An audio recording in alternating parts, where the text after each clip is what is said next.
Hello, everyone. Thank you guys for coming to tonight's event. Thank you to the Republican candidates that are running in the primary for county executive. Thank you guys for making time for us this evening to come and talk about transportation and transit issues. So it's greatly appreciated. Luckily, we both, Shelley Skolnick and Esther Wells could both join us here present in the flesh to make this happen. So that's appreciated as well, along with the Action Committee for Transit, Montgomery for All, the Coalition for Smarter Growth, and the Montgomery County Council of Parent-Teacher Associations, along with the Washington Area Bicycle Association, all come together now for our second transit-oriented forum, but focused on you guys. So thank you all to the public for joining us this evening. And I hope that we all take something to learn from this forum and hearing the candidates speak. As we all know, Montgomery County in itself faces urgent challenges and opportunities in safer walking and biking, affordable transportation options, being able to live closer to transit options, closer to jobs, closer to schools, to metro and other daily needs. And we know collectively, this is what helps make a thriving city, which helps make a thriving environment and community here in the DMV. Tonight's event is going to focus on just that. How do we get from point A to point B, whether it's riding a bicycle, whether it's using our wonderful transportation systems that we already have set up here in the county, and then also trying to hear how can we make those things better for the people that use it on a daily basis and for people that the oncoming people that are scheduled to move to this area in Maryland in general.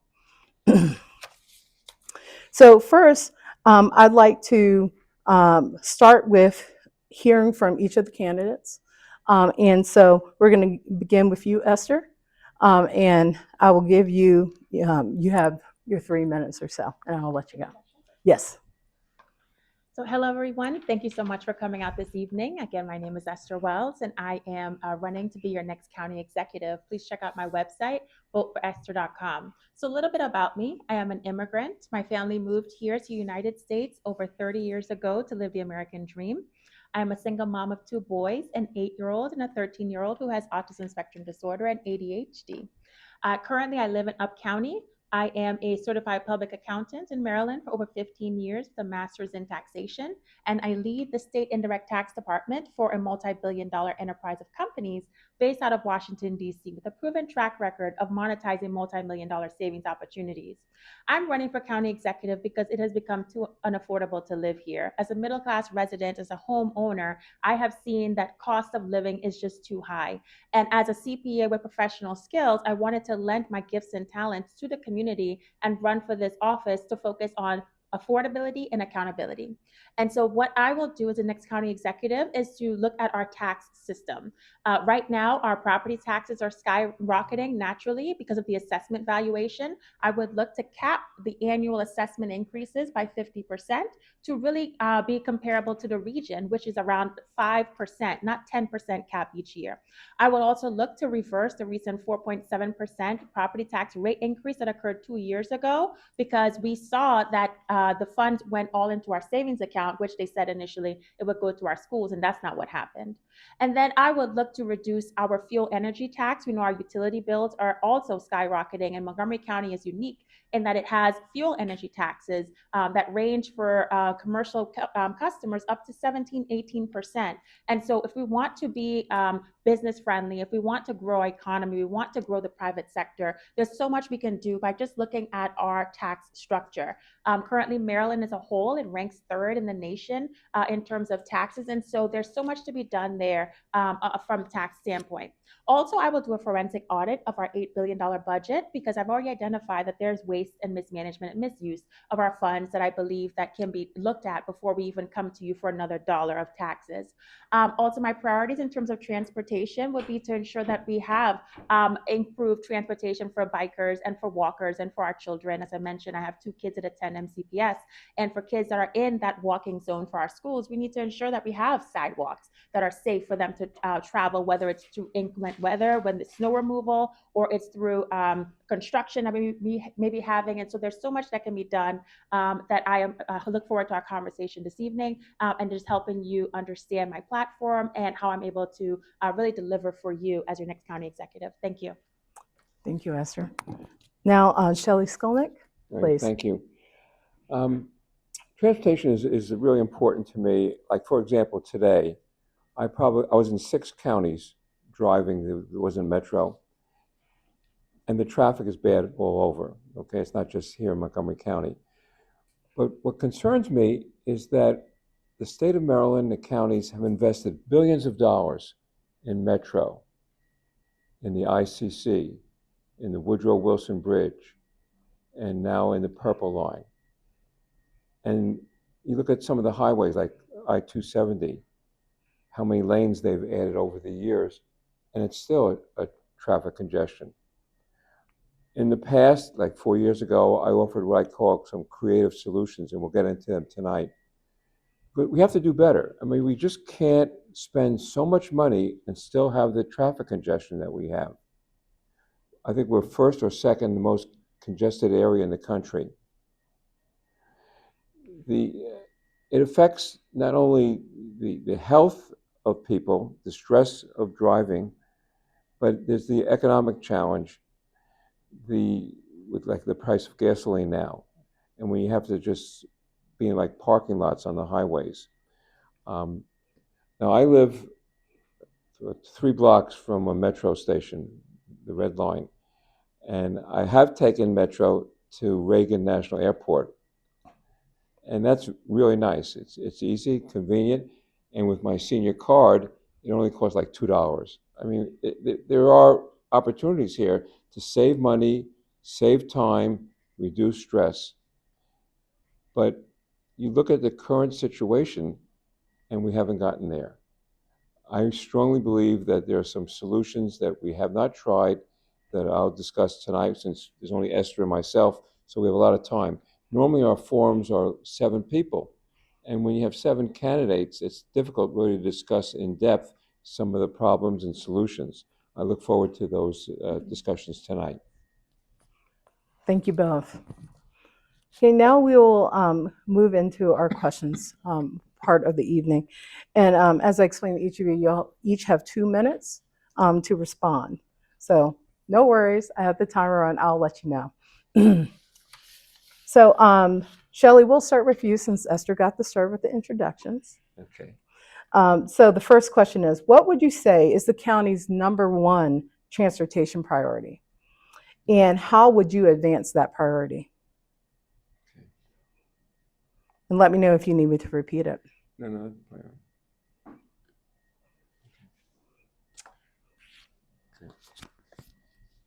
It's hard to select #1.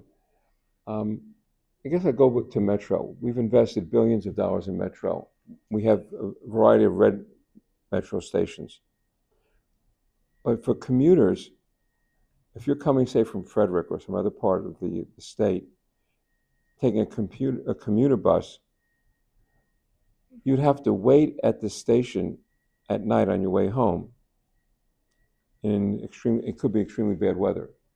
Now, at least 4 years ago, I advocated for what I call the bus rider building.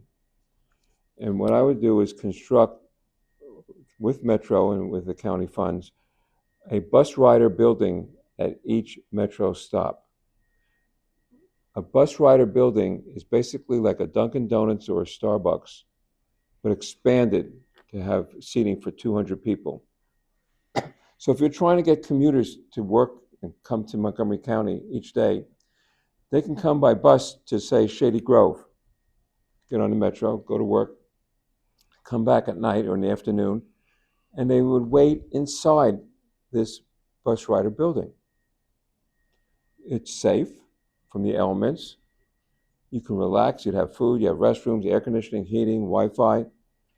Right now, if you're asking a commuter to use our Metro system and say commuter bus down to Shady Grove or Glenmont, how many people are willing in the evening to wait outside.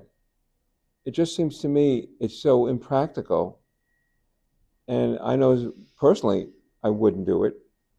And yet this would be a way to encourage hundreds or thousands of people to take commuter buses to our red line stations, wait in comfort for the commuter bus going home, and use the metro.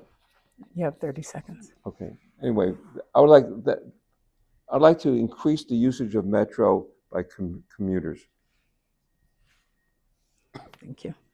Yes, and so as I mentioned, I currently work for a local utility company based at the Wharf in Washington, D.C. And so as a commuter, I would say that is one of the top priorities for the county. We know that a lot of our tax base is federal workers, whether they're employees or contractors, but also those working in the private sector like myself, where if I live in Up County, I need to find a way to get to Washington, D.C., and it cannot be by car. And so what we need to do is ensure, for example, our MARC train, the Brunswick line, which connects all the way from West Virginia to Washington, D.C., that transportation, it stops early in the day and it's one way. So for example, my son's school bus doesn't come until 8:45, but the last MARC train comes at 8:25. So usually MARC train is no longer accessible for me unless I'm able to find someone with pre-K daycare. And so I would expand service for the MARC train, that it would be all day, that it would be two-way, and also on weekends. Currently, there's no weekend service. I think that would really help us to be able to improve the quality of life and transportation for commuters.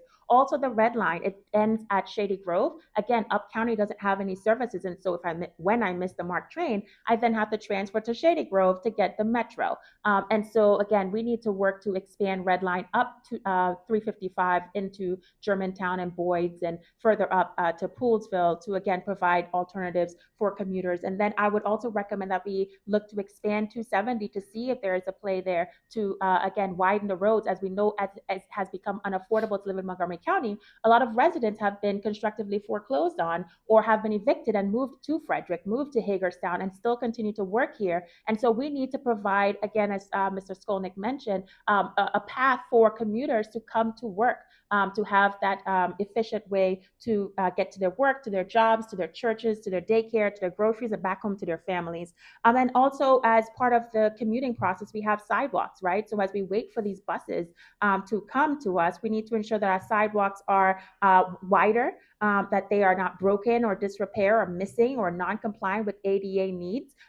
Currently, the system, it knows where the sidewalks are, but they do not track the conditions of our sidewalks. So we need to ensure that we have adequate infrastructure and data on the actual conditions of our sidewalks to, again, ensure that if you're walking, you're biking to and from your car and the metro and the train, that you have safe ways to do that. Thank you. Okay, thank you. Okay, Esther, we'll start with you with this next question. It has been 10 years since Montgomery County adopted Vision Zero. And as you both know and everyone knows, the goal of Vision Zero was to eliminate serious injury and fatal collisions on county roads. Now, the question would be, how would you assess the county's progress toward this goal, and how, if at all, would you change the course, depending on, of course, what the data tells you? Yes, that's a great question. And in preparing for the forum, I was able to look further into Vision Zero. And as an engaged community member, I have watched the County Council's Transportation and Environment Committee meetings when they discuss Vision Zero. As we know, one of our opponents on the Democrat side is running for county executive and is currently the chair of the Transportation and Environment Committee. And he is proud of his record when he mentions that for Vision Zero, that the record is that the serious and fatal crashes have dropped 29% on counties' highest risk designated corridors compared to pre-pandemic averages. And recently, the county's May 2026 crash data update actually shows that pedestrian-involved crashes through the first 4 months of 2026 stood at 144 crashes, remaining flat or compared to 2025. Also, for cyclists and scooter crashes for early 2026 are actually higher than their prior 4-year averages. And so I do not agree that Vision Zero is working. I don't believe that even in concept that having a zero vision for zero crashes is even practical. We know that recently, or a few years ago, when Maryland adopted cannabis laws, right, that even our own MCPD executives went in front of the county council and they said, with the new laws with cannabis, that you're kidding yourself if you think Vision Zero is going to happen. And the data is showing that it's not working. And so currently the county council has appropriated $439 million over the 6-year capital budget for these projects, and it's not working. That's significant taxpayer funds. And I think it is time that we introduce a new plan that would meet the needs of taxpayers, because again, it's not working. It's time to pivot. And so what I am offering in terms of fixing the problem is to ensure that we take a comprehensive look at what's going on in our county. Too often, our leaders are painting too broad of a brush, right? So right now, popping up everywhere are the no turns on red sign. Well, that may work in downtown areas, town centers, but up in Up County, where there's middle of nowhere, I'm sitting at the stop for 3 minutes and there's absolutely no reason why we're creating congestion. That doesn't make sense, right? And so we really need to ensure that we're not being reactive, and we're not saying, oh, unfortunately there was an incident or a collision or a death, and so now everyone around the entire county will now have to sit at the stoplight, or will now have to have these bus lanes that sit empty all the time, or these bike lanes that sit empty all the time, or we're going to have a million traffic lights popping up every 1 block. Yeah, right? 30 seconds. So currently, I just feel like our executives and our leaders are not doing the real work, the hard work, to really look at the root cause of the incidents, because we have seen that sometimes it's as simple as, again, the sidewalk was broken and the biker was trying to navigate around a trash bin and they made a bad turn and they fell into traffic, right? So then it sounds like on that road, we need to have a buffer. We need to have a temporary buffer where it will be strong enough to create that space between the road and the pedestrian. So we need to ensure, as these incidents happen, we really do a deep dive as to what the root cause is, and we address it in a systematic way based on these tools that we have, and not just say, okay, now everyone has to wait at a traffic light. So that's what I would do for Vision Zero, but I don't agree that it's working.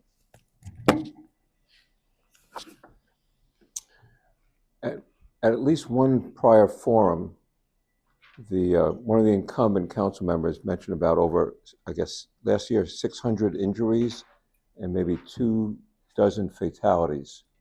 Okay.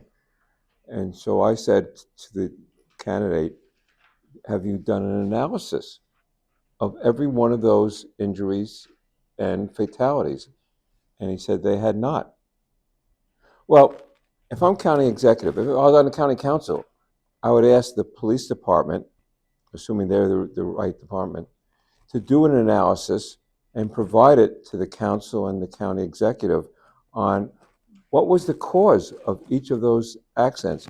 Was it weather? Was it a drunk driver? Was it a drunk pedestrian? I mean, it seems to me there's so many injuries that we ought to have an analysis of that. And I understand, like on Old Georgetown Road, where they eliminated one of the lanes, it was because, I guess, 2 bike riders were fatally injured or fatal. There's so much that can be done that we seem to be not doing. The thing about the sidewalks, something as basic as sidewalks. One of my pet peeves is the sidewalk along Bradley Lane. Now, if you're familiar with Bradley Lane, it runs from Wisconsin Avenue to Connecticut Avenue, okay? 1 lane in each direction, okay? And there's a sign that says, bikes can share the road. Well, a bicycle rider along one of those lanes, especially at night, it could be dangerous. But there's a sidewalk. On one side, there's a sidewalk, okay? Seems to me the sign should say bikes can share the sidewalk rather than they can share the road. It would be much safer for them to be on a sidewalk. And then you look at the sidewalk, okay? And I urge you all to go out there and look at it. In that sidewalk, for that short distance, there are 2 fire hydrants in the sidewalk. One is in the middle of the sidewalk, the other one's on the side. Who designed, installed a fire hydrant, 2 of them, in sidewalks? Even if you're a pedestrian, and today so many people are looking at their phones as they walk, they can walk into a sidewalk. If you have a baby stroller, it creates a problem. And if you want the bike riders to be safe on the sidewalks as compared to that street, you don't want fire hydrants. I saw somewhere else in the county, another place where there was a fire hydrant in the sidewalk. there's some things like that that are so basic. It seems to me that we need government to look at the facts, create where are the problems, You have and 30 solve them. seconds. And it's not that expensive as far as sidewalks. Now, I think the WSSC has to move the fire hydrants, it's not the county. But again, there's just drive around, walk around. You can see many problems that are not being addressed, and hopefully we'll address more tonight. Thank you.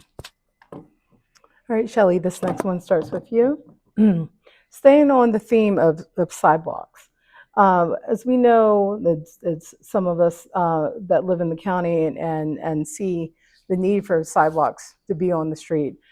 Sometimes when what we've seen and requests are put in for sidewalks or stop signs or even speed bump installations because traffic needs calming in that particular area, there is an encounter of opposition from property owners that is seen a lot. What will you all do as county executive to ensure that MCDOT is able to install sidewalks and road calming measures, I guess more in a quicker fashion, not just when a fatality or injury occurs? Well, the government has the power of eminent domain, okay? Now, most of the area where the sidewalks want to be installed, I assume, are within the right-of-way where the county already owns the land. But if there are areas that you want a safe sidewalk, maybe not right by the road, but maybe a couple feet more away from the road for safety, use the power of eminent domain. Now, I don't think they've been using it that much. I've mentioned this in prior forums regarding development, economic development, that there are areas in the county that are just sitting there not being developed.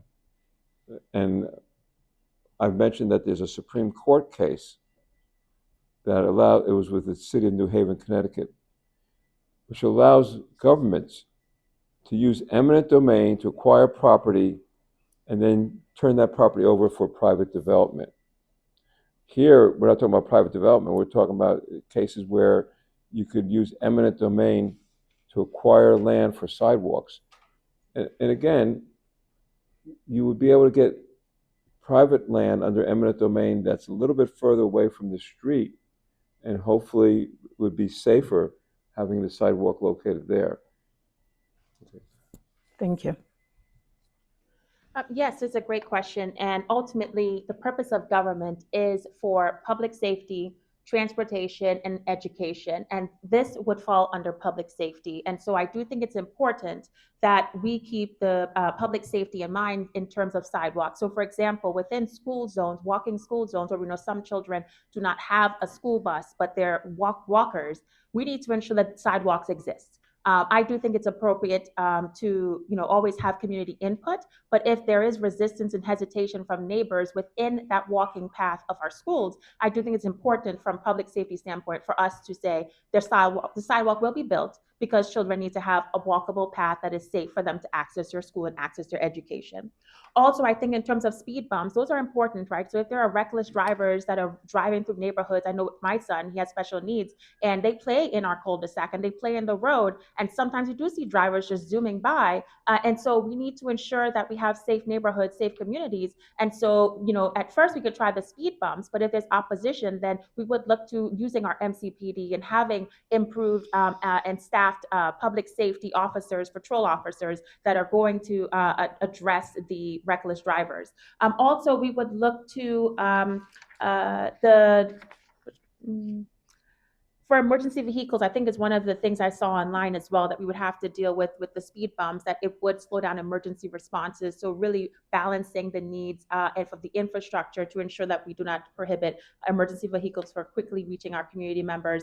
Also, I will establish clear, fair voting thresholds for neighborhoods to ensure that the voices, again, of a single group is not overpowering everyone. And then in terms of, again, sidewalks, I would ensure that they are wider, that they're ADA compliant. I have seen that in the recent pop-up of the bike lanes, that community members have gone to the county council and said, it is hard for me to get from the curb onto the ride-on bus because of the bike lanes in the way. And so we have tried to go back and make those remediations, but we do need to ensure that we're ADA compliant. And then ensuring, again, like I mentioned in my first response, that we have an adequate system of maps that will show the quality of our sidewalks and ensure they're always in good repair, and ensuring that in inclement weather like snow, that we don't just prioritize the roads, but we also prioritize the clearance of our sidewalks during construction. Again, we need to ensure that we do not have sidewalks closed for years and months because of a construction project, that we always have ways for sidewalks to be accessible regardless of what's going on around it. Thank you. Thank you. Thank you both. Staying on the theme of pedestrian safety, and I think you both mentioned it, how will you accelerate the build out of a connected, protected bike lane network as we start to see more bikers definitely take to the street? And then also creating safer pedestrian crossings, especially on state roads, just like Connecticut Avenue, right down the street, Veers Mill Road, which sees a lot of traffic and pedestrians of all sorts, and University Boulevard. And Esther, if we can begin with you. Yes, that's a great question. And so I do think it's important that, I know when I drive in that area, we see a lot of those ghost bikes, for example, which is so unfortunate.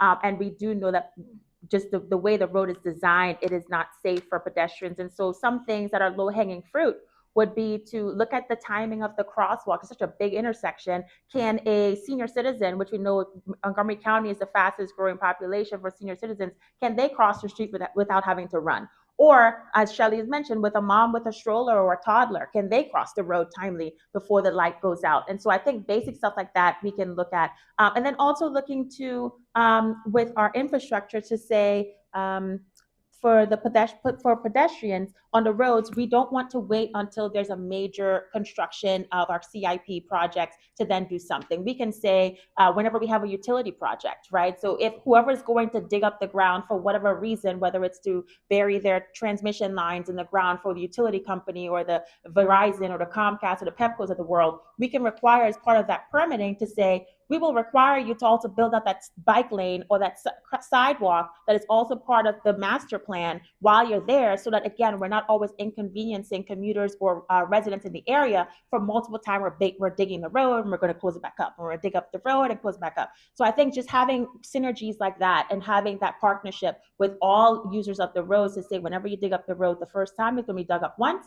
You're going to pull the permit. You're going to see what else is supposed to be there, and we can share in the cost and everything. But in terms of being efficient, we need you to also build out the sidewalk and the bike lane as it's intended to be, so we don't have to wait for the master CIP plan. So I think there's a lot of common sense stuff that I would do similar to that to keep the community member at the center of it all, and also to keep costs down for residents and taxpayers. Thank you. Thank you. Shelley? Yeah, actually, this, I think, relates back to the sidewalk issue. As I said, I'd rather see bikes sharing sidewalks. So why don't we just improve the sidewalks, make them wider, extend them? For example, every day I drive from Friendship Heights up to Bradley Lane or up to East-West Highway. And there are sidewalks on both sides of Wisconsin Avenue. But the number of people that you see walking there is not that great. Maybe it's because of the hours that I'm driving. But in any case, there are existing sidewalks. Maybe they need to be maintained better. Maybe they need to be widened. But you could have a huge network of sidewalks and use as bikes, so that you, in using your money, the limited funds that we have, it would just seem to me that you're benefiting the pedestrians and the bike riders with the same dollar that you're spending. And the future dollars are going to be less and less with all the limits we see from the federal government and state government and inflation. So again, I think the network should be dual. In other words, expand sidewalks to new areas, widen sidewalks that are existing that are too narrow, and use that as a solution for both the bike riders and the pedestrians. Thank you. All right, Shelley, this next one starts with you. As you both have mentioned already, the Purple Line is coming. I think we can finally say that. The Purple Line is definitely expected to open to riders at the end of 2027. How would your administrations prepare the county for that development? And Shelley, we'll start with you. Right. Okay, I don't know how many billions of dollars we've spent and how many years behind, but in any case, I remember way back when they were discussing the Purple Line before they started construction, there was the question of whether it was going to reduce traffic congestion or whether it was more or less an economic development. And the studies showed that as far as car traffic, it would have a little impact, but it would have a good impact as far as economic development. We'll see what happens when it opens. But in any case, in prior forums, we talked about future growth around metro stations, high-rise, dense construction, multi-use buildings. And I would urge the same for the Purple Line. In other words, obviously it's going to be convenient to people who use it along the route, but I really think that the best benefit for everyone will be the economic development around those stations. And as I mentioned before about the bus rider buildings near metro stations, we may want to consider similar type of buildings, bus rider buildings, at the Purple Line stations. It's just hard for people at a station waiting for a bus, standing out in the cold, in the rain, in the snow, or in the hot summer. We just have to design better these large projects, Purple Line, Metro.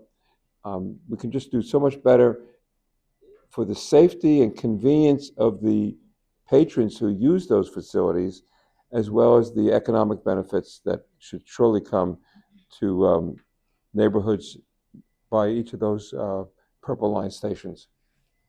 Thank you. Yes, great question. And so, again, I have followed a lot of the conversations that have occurred with the county council at these committee meetings for the Transportation and Environment Committee. And I don't know if most residents here know, but the Purple Line is significantly delayed and significantly over budget. There's been talks that it probably goes down in history of being the most overpriced, over budget project that's ever exists. And we went through so many different leaders in terms of project managers. And so I do think there is a point to be made in terms of first ensuring that taxpayer dollars are being used in the most efficient manner. And so with the Purple Line opening, some of the things that we're hearing in the community is that for years with the Purple Line, again, with the delays and the pandemic, Montgomery County has provided grants to a lot of the businesses to help them remain open and stay in business because customers have significantly dwindled because, again, you're in a construction zone for so long.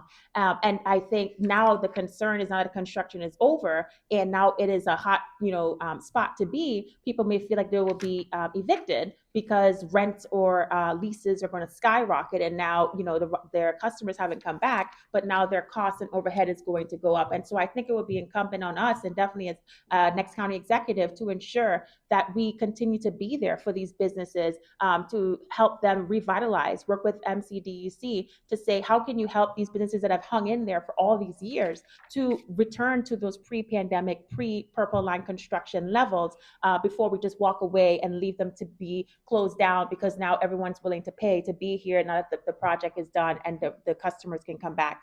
Same thing with residents. I think it's important that we don't have that price gouging that may happen again with tenants and landlords where they will be priced out because the Purple Line is here. There's a higher demand for same supply. And again, people who have been there all the years through all the construction are now being priced out. So I think that would be important from a housing and economic development standpoint and for being fair as a government to our community. And then I think in terms of ridership, the Purple Line began pre-pandemic with the needs and the studies that were done for that time. But I think so much time has now passed and we are just in a new climate that I think it's important for us to go back to the data to ensure that it still meets the needs of today. And if it doesn't, that we need to ensure that we pivot when we need to pivot, but that we continue to look at what are the needs today and that we don't just live in the past. And then lastly, I would say the fare, right? It's important that as Ride-On has now become free and Metro is not free, we are seeing that dynamic at play where riders are not understanding why do I have to pay for Metro but not for Ride-On, and sometimes they pay and then now Metro is seeing that there's a lot of fare evasion and gaps in their budget, and so they're looking for taxpayers to help them more. So that interplay, I think we really need to take a look at our transportation system and ensure that we do not have less support and less service because Metro pulls out because they can't afford to continue to supply service to our community. Thank you. Thank you. Right. So staying on the theme of you finished with Metro, with talking about our transportation, but this time focusing on the county's bus network. What do you see as the most pressing problem for the bus network, which of course includes Ride-On, WMATA, and then also circulators that are also found within some communities? And how would you tackle that problem? And Esther, we'll start with you.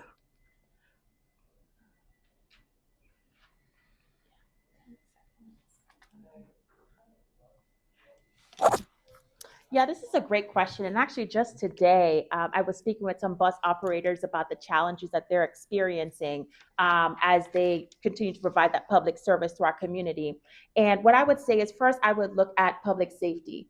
What is being reported and not covered adequately, in my view, is that we are seeing an uptick in mental health issues on our buses.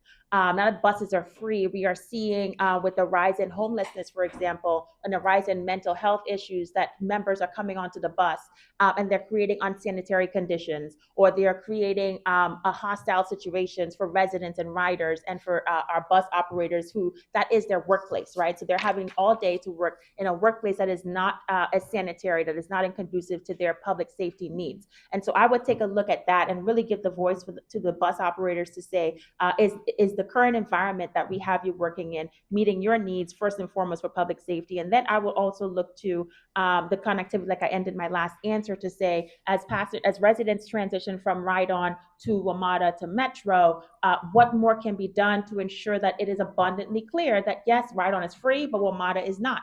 And so what we are seeing is that WMATA is then starting to reduce their service, right? Because they're having that gap in funding, and can Ride-On expand their service? Like, what will happen if we start creating these gaps? Because I am a firm believer that if you make something free, people pay for what they value. So if you're making a system free, you have to ensure that you maintain it, you keep it in good repair, and that you're providing adequate service. And so maybe we need to go back and do a transit study. We need to go back to see, are we really meeting the needs? Some of the bus operators were saying, for example, the 55 route in Germantown, there is just such a great demand that it takes like 2 or 3 buses to come at the exact same time, and maybe it's enough. There's so many passengers that are standing, that are on these buses. And so we need to surge the resources that are limited to the areas that are needed at certain times and days. And we need to ensure that we provide adequate coverage to Up County, which we know right now You have there 30 isn't seconds. adequate coverage. And so we have the Ride-On Flex and we have the Ride-On Flash. And so again, it's just taking a comprehensive look to say, are the buses riding around free all day? Vacant all day? What is the ridership like? Are we tracking that? Are we meeting the needs of the residents today? And then again, same thing with WMATA. I know as a MARC rider, historically there was a memorandum of understanding that if the MARC train isn't working, I can quickly transition to WMATA and for free just show my bus pass from the MARC. And so we need to continue to have those connectivity between the multiple transit systems to ensure we're again keeping the resident at the heart of it all. Thank you. 2 comments.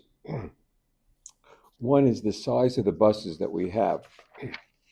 In Charles County, they have a bus system. It's not called Ride-On, it's called Van Go. I don't know if any of you have been down in Charles County, but their buses are vans that are maybe 20 people, 16 people, I'm not sure the exact number, but they're much smaller than the Ride-On buses, okay? That's Charles County. I'm not saying we go entirely to vans, but it just seems to me when there are certain routes that are not heavily used, that we can save money by expanding the fleet of buses to include these type of vans so that they're cheaper to buy and operate and save money, especially since Ride-On is free. Free to the customer, not free to the taxpayer. The other item I'd mention is the, I don't know, 4 years or 8 years ago, Mark Elrich and I got into a debate over the BRT, the Bus Rapid Transit that he was promoting. And I came up with what I call the BLT, the bus lane toll. And so he obviously won, and we have some BRT. But I would try at least one area, the BLT, which is, I said, bus lane toll, which on a multi-lane road like Connecticut Avenue or Georgia Avenue, or even the I-270 or basically say Georgia Avenue, Connecticut, those things. The left lane would be for buses, and it would be tolls for passenger cars, variable tolls during rush hour. Okay, so you would enable the buses to travel pretty quickly, which you want for long distances on those roads. And for cars that are Yeah, 30 congested, seconds. they could also take that during rush hour and pay a toll. So we would hopefully save or reduce traffic congestion, offer remedies for those who have to get someplace quickly and are willing to pay a toll, and raise revenue. I mean, there are lots of ideas and things that we can do, but do we have the money? And I believe in a variety of areas that two-way variable tolls are a way for us to reduce traffic congestion throughout the state and the county and create more funds for the projects that we want to build. Thank you. Shelley, this next one will start with you. If either you need to take some water, just let me know, because I know we're rocking and rolling here. But staying on the theme of MDOT, how would you coordinate with MDOT to improve the reliability, frequency, and coverage of regional commuter bus service? We both of you spoke about MARC a little bit earlier. MARC Rail is also included in that for Montgomery County. Okay, great. This leads into an area that I was thinking of for some time. With Metro, I just think Metro has all kinds of problems.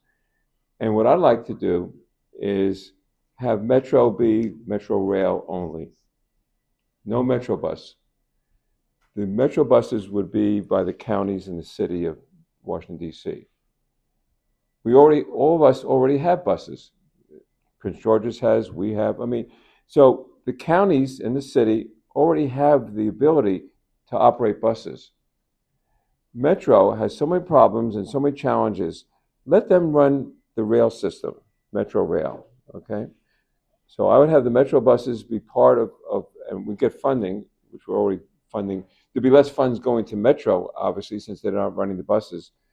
But I think we could become much more efficient if each county ran all the buses rather than the county bus, the Metro bus. And it would give Metro more time and attention to fixing the rail system, improving the rail system, increasing ridership on the Metro system, which they definitely need. So that's what I would do is, as I said, getting the funds that now go to Metro for the bus service, that would go to the counties and the city of in Washington, D.C.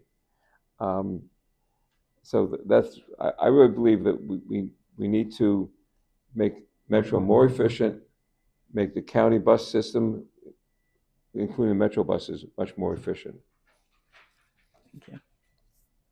Yes, thank you for that question. Again, as a commuter, I think it is important that we take a holistic approach when it comes to transportation around our county and our DMV area, right? So often we say DMV because really that is what it is. We're a melting pot. A lot of commuters go just seamlessly between counties, between states. And so I think it's important that we enhance the partnerships that we already have in place in terms of first and foremost, public safety. There's oftentimes when I ride the metro where I intentionally walk to the front to be right behind the driver of the metro car because I feel like that's the safest car. If something was to happen, he will see that something happened to me, right? And so I think it's like simple stuff like that. Traveling at night when I'm working to just say as a woman in a car, like so. I think public safety is important. Where now they have those police officers that are in there, or you've seen the flash mob with the teenagers that are in the metro station, or you've heard of the stabbings and the shootings and all of these things that are happening, drug dealing. I've seen all of it. So I think public safety is important that we need to first focus on if we are going to improve on our coordination between the various systems. And then I would say affordability. So it's always safety, then affordability. We are seeing again, ride on is free, but with the other systems not being free, it really is creating public safety issues for riders and for bus operators or train operators or metro station managers who are now having to remind passengers to pay and they don't pay. And so it becomes confrontational. And so I think just things like that, we just need to have a seamless process to say it'll be one fare, and regardless of which system you're using, just whatever it is. But again, we need to ensure that if one side of the equation is doing something, we need to determine what impact and rippling impact it would have on the rest of the system in terms of public safety and affordability. And then also, one of the initiatives that Montgomery County has as an early adopter is the electric bus and the hydrogen buses. And so again, what we are hearing from the bus operators is that these electric buses, they do not work, even at MCPS. When it's too cold, the buses do not work. When it's snow, for transportation, the range limitation, it cannot complete the entire route. And so the buses have to charge.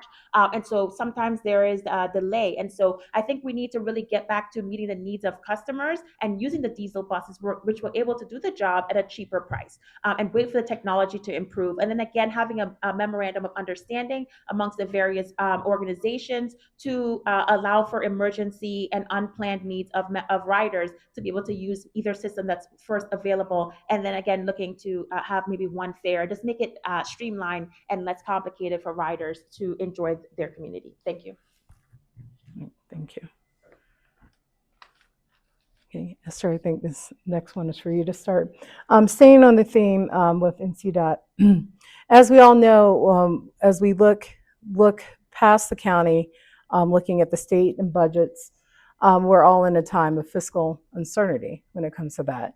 Now, when you take that and you apply it to the county, and we look at slow progress on large projects happening, what steps from an NCDOT perspective could be taken in the short term to create safer infrastructure? And when you say MCDOT, Montgomery County Public Schools, or? Oh, I'm sorry. I think I just mean MDOT. I think it was an extra letter, so forgive me. The Department of Transportation. Yes, Department. Yeah, at the county level. County Department of Transportation. Okay. And sorry. So can you repeat the MCDOT. question then? So Yeah, the no county worries. level. So straight. What steps can MCDOT take in the immediate short term to create safer infrastructure when we're faced with fiscal uncertainty and slow progress on large projects? Yeah, and that's a great question, and that's something that I think we live through every single day. And so some of my prior responses I just kind of highlight is in terms of if we're waiting for a bike lane to be installed, right? So we've updated the master plan for certain communities, and it now includes a bike lane or it includes a sidewalk, but it's currently not in the CIP to be done right now. But we know that a utility company like a Verizon or a Pepco or Washington Gas is going to dig up that area. We would work with them to say, hey, we're currently expecting to do this. We can expedite this project because you'll already be there. Please complete that the earliest time because you'll already be doing the work, and the cost ultimately will be lower for taxpayers and it will get it done. So I think those are some of the immediate things we can do. Also, I think we can look to improving the buffer, right? So if we're waiting for an official infrastructure for the bike lanes, but maybe we can work with these heavy plastic durable buffers that we could put in place that are solid enough to create the buffer we need to create the divide between the cars and the bike lane and the sidewalk. So I think there are some temporary things we can do to build up, to improve the public safety of the infrastructure while we wait for the permanent, more costly project to occur. I think with slow progress, it's unfortunate, but we need to ensure that we create timelines that are reasonable, but then also we hold ourselves to those timelines. So often, even at the MCPS level, as we follow the CIP project, so often we keep pushing projects and then pushing them and further into the future. And then we save $1 today, but we spend $100 tomorrow because we were unable to timely do the maintenance of it and the repairs of it. And so now we have to do a full-blown replacement, right? So I think we just need to do a better job of timely identifying where there are needs and not waiting to be reactive for someone to complain that there's something not there, or it's not working, or it's in bad repair, or there's an incident, God forbid, and someone gets hurt. And so I think more can be done from that perspective to really allocate our resources in the best place that it can safeguard our funds for tomorrow, but also provide that public safety. Yeah, 30 seconds. And then I would also say one of my priorities is to do zero-based budgeting. I think it is important that we look at our budget to find some ways, to find efficiencies, to find ways to do some automation, to use technology technology to help lower the cost of our construction projects, to ultimately stretch our dollars further and to meet the needs of our community infrastructure. Thank you. Thank you. A couple points. In Florida, in Broward County, when you come to an intersection with a traffic light, the street signs, the name of the street is lighted. They have a light around the border of the street sign so that you can identify what street is there by it being lit. I would do that here. Also, the no turn on red signs at night are not really that visible. Okay, and you obviously, if it's no turn on red, you don't want to make a turn, but if you can't see the sign, you don't know. So I'd have that same technology, just like on the street names, the no turn on red sign would have a light around the border. And it's, like I said, it's in Florida, it should be in Maryland. That's one safety improvement to our infrastructure. Another pet peeve of mine is the guardrails. Along most roads, you see guardrails. Okay? Take a look at how many guardrails are damaged by an accident, and that damaged guardrail stays for months before they're fixed. It seems to me that the state or the county, when it's damaged and there's an accident, usually a serious accident, get the vehicle insurance company to pay the state or the county to repair the guardrail so that we have money right away to fix them. But it's outrageous, and I see this throughout the state of Maryland, guardrails that are damaged for months, okay? And that's a safety hazard. Rather than being a safe structure, it's actually a danger, because the way it's twisted, if a vehicle runs into the twisted guardrail, more damage will occur. Something so basic, so obvious, and why hasn't our current county executive addressed it, and our governor? And then finally, I mentioned about creative solutions. At traffic lights, where there's a sign for the pedestrian, the countdown number system, which is great for the pedestrians. I had an idea years ago, I've never pursued it. Why not have on the yellow light a countdown number system, similar to what the pedestrians have? In other words, when you come to a traffic light and it's yellow, do you want to stop or go through the yellow? Obviously, if the number is down to 2, you want to stop. If the number is, say, at 10 on your countdown system, it's safer to go through than slam on your brakes and cause an accident. So it's what I think. I'm surprised. I don't know of any place that's done it. I'm not sure. I'd like us to do it and then get a royalty for other jurisdictions who would like to use that system. But anyway, I just think that there are things like that that are cost effective, that we can implement quickly and improve the safety of our infrastructure. Thank you. Now I'd like to turn us to talking about land use, housing, and parking reform here in the county. What policies will you champion to reduce car dependency, support transit-oriented development, including more housing along frequent bus routes, bus corridors, as we've discussed this evening, and increase affordable housing options altogether? And with the aim of filling in the housing market's missing middle that we hear so much about. And Shelley, we'll start with you. Okay, a couple things. On affordable housing, they're talking about new housing. What I've emphasized in the forums is that we have a little over 1 million people here already in housing. And yet, with the property tax going up every year because your assessment goes up every year, unless you lower the tax rate, everyone pays more in taxes. So if we're talking about affordable, let's talk about it first for the 1 million people who are here, and every year their tax goes up with the assessment going up. The other candidates, the incumbent council members, all say they're against increasing the tax, property tax. And I brought up in the forums, the fact is that while there's no new tax, the existing tax system keeps on increasing, and yet they haven't adjusted it. they have the power to reduce the property tax rate. And that's what I would do as county executive, working with the county council. As far as parking and the environment, I live near in Friendship Heights, near the Saks Fifth Avenue store, which is closed. And it's a building with 2 large parking lots on either side.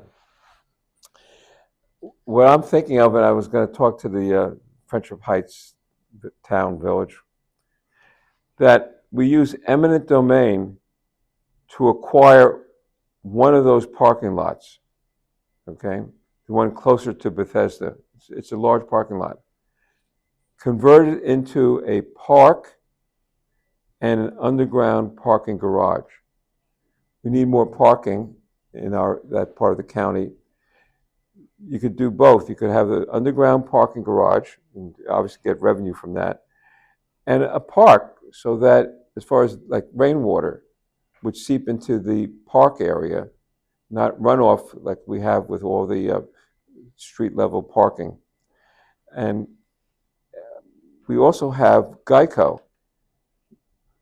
Yeah, Their 30 headquarters seconds. is closed, huge amount of land. I'm not sure what their plans are, but again, we could use eminent domain to create a nice park with underground parking at the Geico site. And maybe other parts of the county where we can do both. As I said, increase parking, which is necessary, and at the same time, create more parks for the people who live there. Thank you. Yes, I think it's a great question. And so some of the things that we would do in terms of land use and housing would be in terms of land use, we know that works with the park and planning. And they are an unelected board. They've been around for over 100 years and they report to the county council. And we have heard a lot of community members that are currently frustrated with the way land use is working, where they're told in their community, a single family community, for example, that we are going to build multifamily duplex, triplex, quadplex in the middle of your single family community, and it's just going to be by right upzoning without your consideration or view. And the community members are like, oh, we want to talk to our elected officials. And when they try to talk to the elected officials, they're being told, well, we can't talk to you because planning will come to us with their decision, and we are going to sit as the district members, and they need to not have the views or opinions of community members to otherwise they'll have to recuse themselves from the vote. And so now the community members are like, well, who do we go to be able to feel heard? Because now you're telling us you can't listen to us, the elected officials, and then you have the unelected appointed folks that are making decisions without even having our buy-in or having community engagement. And so they really feel like, well, now we have to go and hire attorneys to help us fight this claim, where we're using taxpayer funds for the county's attorneys to fight them. And it's a broken system. It's not working. And so I think it's important that we really revisit that and to see if it's meeting the needs of current residents in terms of land use. And then also when it comes to permitting, right now we are known for taking too long with permitting. And so we need to make permitting expedited. We need to ensure that the permitting helps us to build more housing and to have more jobs and to be more competitive with Virginia, which we know is eating our lunch for the last 8 to 20 years. And then what I would do in terms of affordability, we need to ensure that we can build those high density transit oriented housing where community members are not going to need their vehicles and be close to metro, but while also again ensuring that we have the types of homes that they need and can afford. And then when it comes to missing middle with young people like myself that are looking to, we have high career earning power, but we're currently not in that sweet spot because we just came out of college. We may have some student loan debt. And so we need to really just get our finances together. But eventually we want to start a family here. We want to, buy a home. We need to have a place here. Otherwise, when Maryland is investing billions of dollars in Maryland Blueprint for Education, we're not growing our own. We're growing everybody else's because they're leaving and they're not staying here because they can't afford to stay here. And so we really need to take a holistic approach to say, if we are going to invest in education and invest in our young people, they need to have somewhere to be. They need to have housing they can afford, and we can bring down costs for housing in terms of our, as Mr. Skolnick mentioned, property taxes. It's too high. We need to reduce that. When it comes to other bills you have to pay, you have the HOA that's skyrocketing. You have your utility bills that's skyrocketing. You have food prices and gas. So we need to take a holistic approach as a government to say, how can we bring costs down to incentivize incentivize young people to stay here and to have somewhere for them to feel welcomed. Thank you. Thank you both. Now we are coming to the last question of the evening. I know I appreciate all of your answers throughout the questions back and forth. Did you ever had a forum where you just got the top? You guys just get the floor to yourselves. Yeah. Just to close out the evening, it's still along the lines of land use. It's still along the lines of accountability and community engagement. So taking that into account, as you implement transportation land use reforms, how will you ensure transparency, accountability, and regular engagement with stakeholders? Each of you have mentioned the community being involved, but there's so too many times we see that transparency of the process sometimes falls apart. What would you do, and what type of metrics would you use to measure that progress in that regards? It's you, yes. Yes, that's a great question. And again, I've really been an engaged community member over the last few years. And some of the things that I have noticed as I've attended community forums, for example, the one that I've attended was, I believe it was the M83, the bus lanes, bus only lanes at the planning headquarters in Wheaton, where we had Maryland Shaw come in and talk to residents. And then at the end of their presentation about the bus lanes now not being part of the pilot because of the metro work that was happening, but now the bus lanes are here to stay. They said, okay, and now you can go to the back of the room, scan the QR code, and talk to the QR code about your concerns. And people were like, no, I took time away from my family to come down here and listen to you. Now you need to listen to us. There needs to be a Q&A, right? And so the council member was there, thankfully, and eventually they were forced to listen to us and have that Q&A, but that should not have happened. It was such an uproar. And so to me, it's things like that. If you're going to make changes and do a bait and switch or change your mind, at least have community engagement that is meaningful, not just checking a box. Also, currently the county executive has weekly media briefings that he does, but only the media can speak to him. I think it's important that we open that up to constituents who elected you to be there, that we should be able to ask you questions after you've told us about what's going on and what you're planning to do. Also, we need to have advisory boards. I think currently some community stakeholders and residents have access to the county executive. More members need to have access to the county executive, depending on what the current priorities are for that budget or for that item of that time of year. Also, I think, again, having more public hearings, having more time identified that is on a consistent basis, whether it's quarterly community engagement. Right now, the county executive, whenever he's getting ready to do his operating budgets, he'll have his 9 budget forums in the community in different parts geographically and with different groups. But then after that, nothing, right? Radio silence. We need to have consistent, open lines of communication. And that is something I am committing to do to ensure that community input is at the center of it all, because again, you have built your lives around your community when it comes to your homes. And so if that is your biggest asset, that's where your retirement package is, that we can't just say, okay, all of a sudden. And we actually saw this legislative session where the state was going to take the powers away from the counties to try to have the by right up zoning in the communities, right? So we want to ensure we continue to have county level autonomy to make changes, but also when it comes to land use, that we are informed by the community as to what you would like to see happen. It is not just the loudest voice in the room. It's not just the squeaky wheel gets the oil. It is, we have taken an approach to engage the underrepresented community members, to engage the disengaged community members, to make sure their voices are heard, and that we are shoring up our blind spots to make the best decision for the future of our county. Thank you. What's come up in some of the forums is the impact of artificial intelligence, AI, usually with respect to data centers. But in any case, as county executive, when we're talking about over 1 million people trying to communicate to them and from them, I would like to safely use artificial intelligence to allow people, the citizens, to send, let's say, emails to the county executive.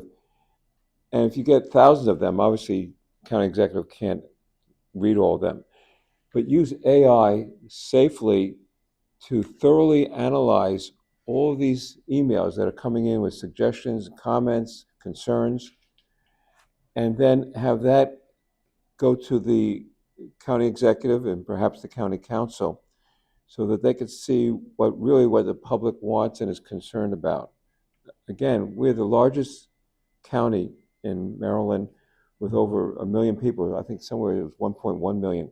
I mean, we have technology, and we're getting new technology that should enable us to communicate better, to be more transparent, and to come up with better decisions.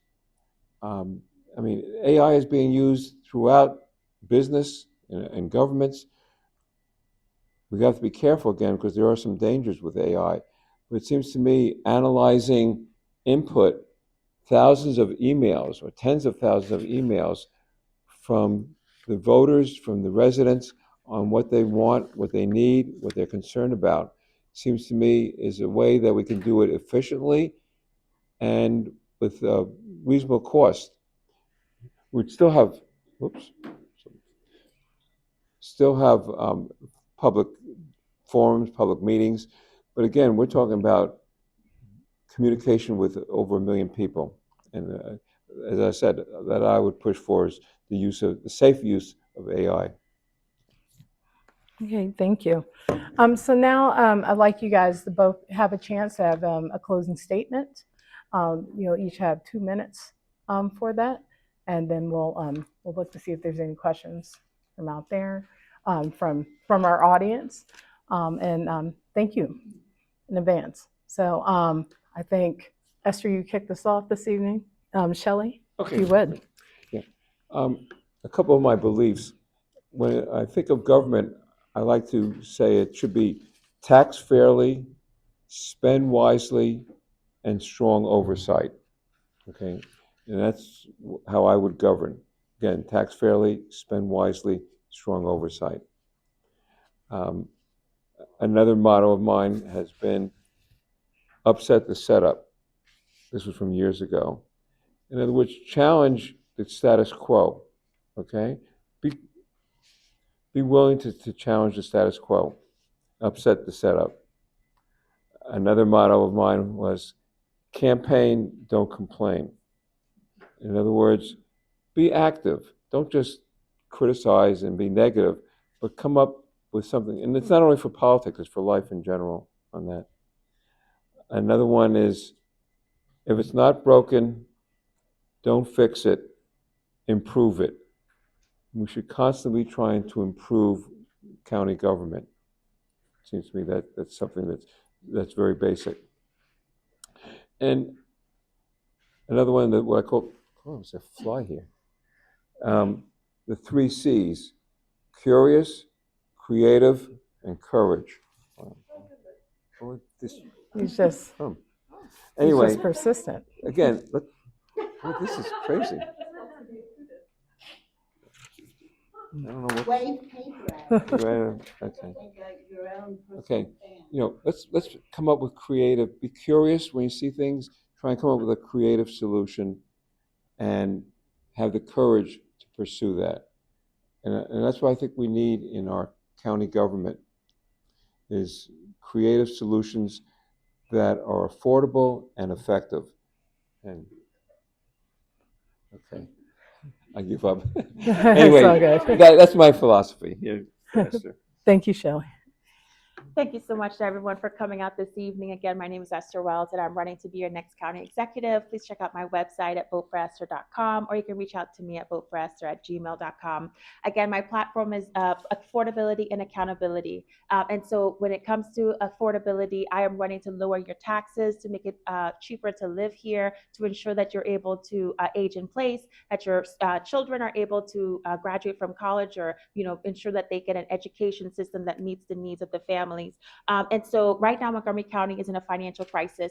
We have an $8 billion operating budget with a structural deficit of almost $300 million, which will require at least an 11% property tax increase next year just to close the loop. And so the current incumbents that are not here tonight, but that are running for county executive, they are part of the problem as to why we are here and why I have decided to run for county executive. I'm a certified public accountant with a master's in taxation. I have professional financial experience and expertise in this field to really be able to drive results and to deliver deliver for you as the taxpayer. And so if, in your own home, when you have a plumbing issue, you don't call an electrician. And so if you have a financial crisis, you really need someone with that financial background and financial experience to be able to look at the books and to be able to balance it. And then also what I provided tonight and other solutions, again, check out my website, is very out of the box thinking.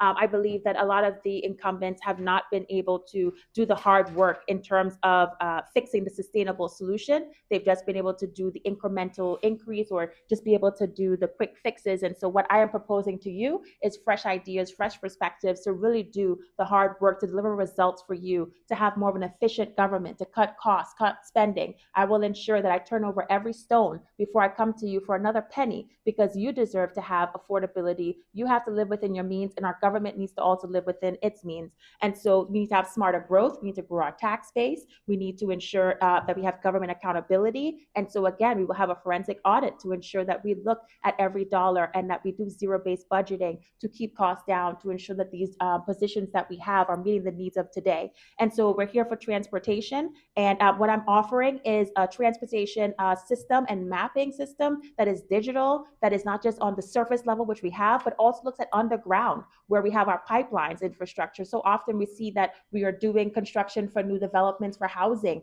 and we're hitting these water mains, or we're hitting these gas mains, and we're seeing the leaks, or we're seeing the safety issues, that we need to have a more robust infrastructure so that we are making it cheaper to build here. We're making it faster to get the permitting. We're ensuring that there are less leaks or less mistakes that happen once construction starts, because we know that is what delays projects, that's what delays the supply, that's what makes it more expensive to build, and that is what drives up costs and lowers affordability. And so there's so much more we can do. We're just scratching the surface, but I do hope that after tonight, I'm able to earn your vote on November 3rd. Check me out, voteforesther.com, and thank you again so much for being here, and I look forward to discussing with you after.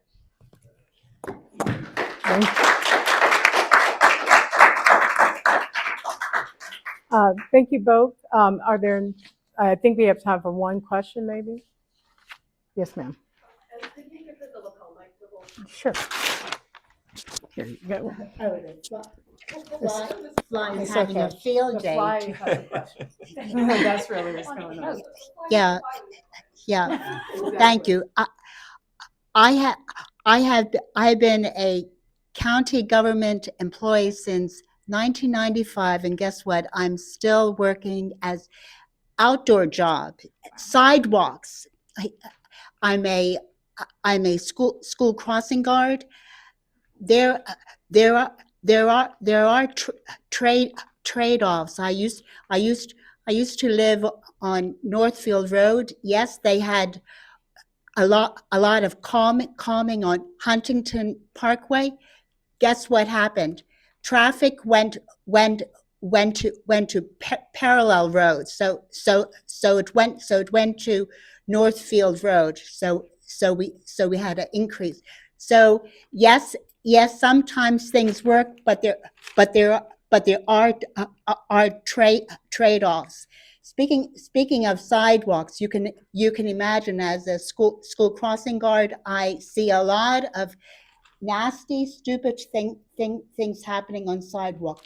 Just today, I walked the cars are parking partially on the county right of way.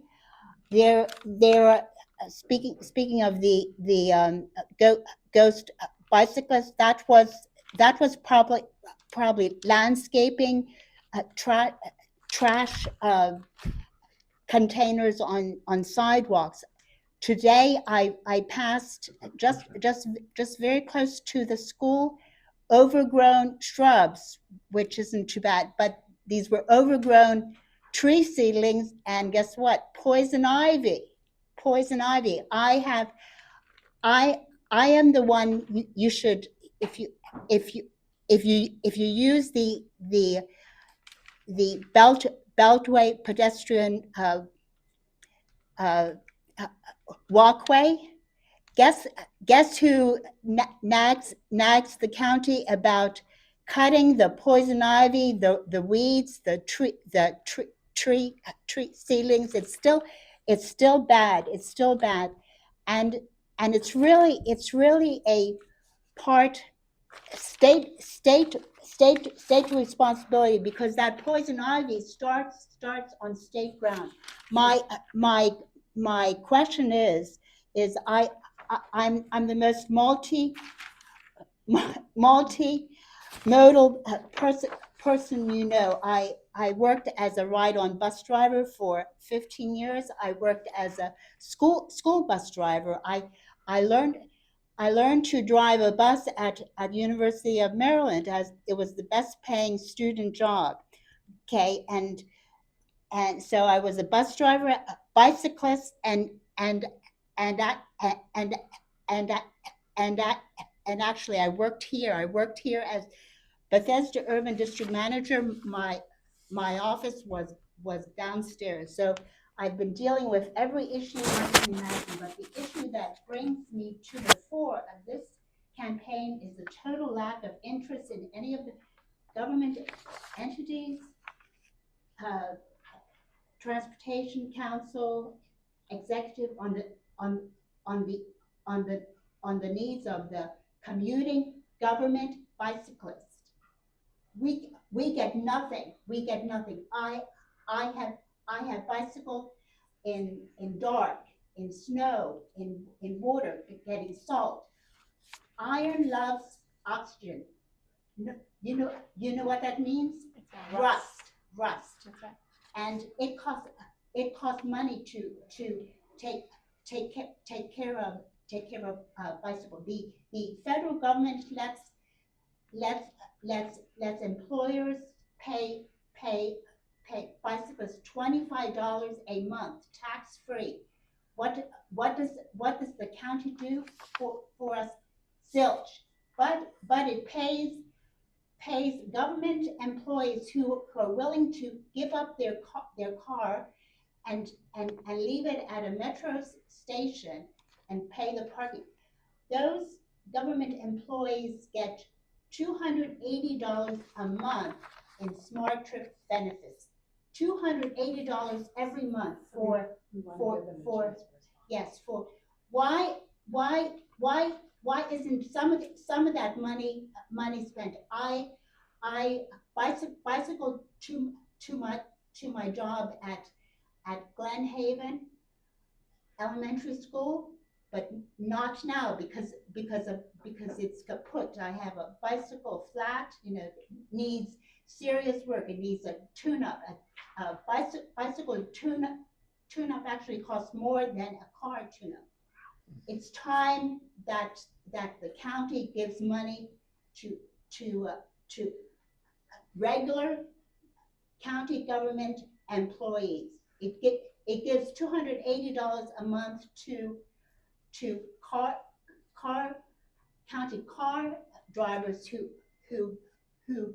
give up their cars so that they can use the parking lots and subways. $280 a month. Please. So what relief? Do you mind just repeating the question to the microphone? Yes. And I'm It's gonna paraphrase. time- It's not gonna it's be time that- exactly what you said, but so sorry. It's time for us. So what relief could you provide to county employees that use alternative methods to get to their jobs, whether that be the bus system, bicycling, or such? That would mirror essentially what the federal government provides to employees. Yeah, Subway doesn't start until 6 a.m. As a ride-on bus driver, I had to be there at 5:30. I could not even use subways. I needed bicycle, the bicycle, and I needed money to take care of my rusted, broken bicycle. Let's give them a chance. I was unaware of the problem, but you have a solution, and that is, like you said, if they're giving $280 a month to the car driver, they could surely give a certain amount. Nothing. No, I know, but I'm saying, Zilch, nothing. but your point is that you have maintenance requirements on a bicycle. So it would seem to me that it's a good idea to offer some financial compensation for employees. $25 a month federal IRS allows it tax-free. If you Allows wouldn't mind, I it. just want to make sure that the recording can pick them up. So if Yeah, you're hearing all I'm saying is that sounds like a reasonable proposal to offer some financial compensation for bike riders who work for the county government. There's an incentive and compensation. Esther? Yes, thank you so much for your question. And we have so much in common. You mentioned that you've worked with Ride On for 15 years, and my parents, they are Yes. currently Ride On bus operators, and they've worked since 1997, I believe, when we moved to this country in 1995. So you probably know them, but they're well as well. And they continue to drive Ride On. So thank you so much for your service. And they're usually the first buses out at 3:30, 3 a.m. in the morning. And so I totally understand the need that they have, that they will need a car because they're the first bus out of the depot. And then you also mentioned you drove the bus at the University of Maryland. I went to University of Maryland, and I agree. I think the top two paying jobs was the bus driver, and I did math tutoring, and they were also the highest paid. And so I agree with you there in terms of just being able to generate that income. In terms of transportation and your question, I do think it's important that Montgomery County is a leader when it comes to providing, alternatives for cars, right? So a lot of the Vision Zero, a lot of the things, Safe Streets Act, they're doing is they want to get community members out of their cars, off the roads and onto the public transportation. And so that has included bicycles. And so I know it sounds like it's more for the employers in the county that they can offer the Capital Bike Share program to their employees to be able to use those bicycles as an alternative. But for you as a community member where you have your own bicycle, you don't need that rental. You need to be provided some type of subsidy Yes, or credit.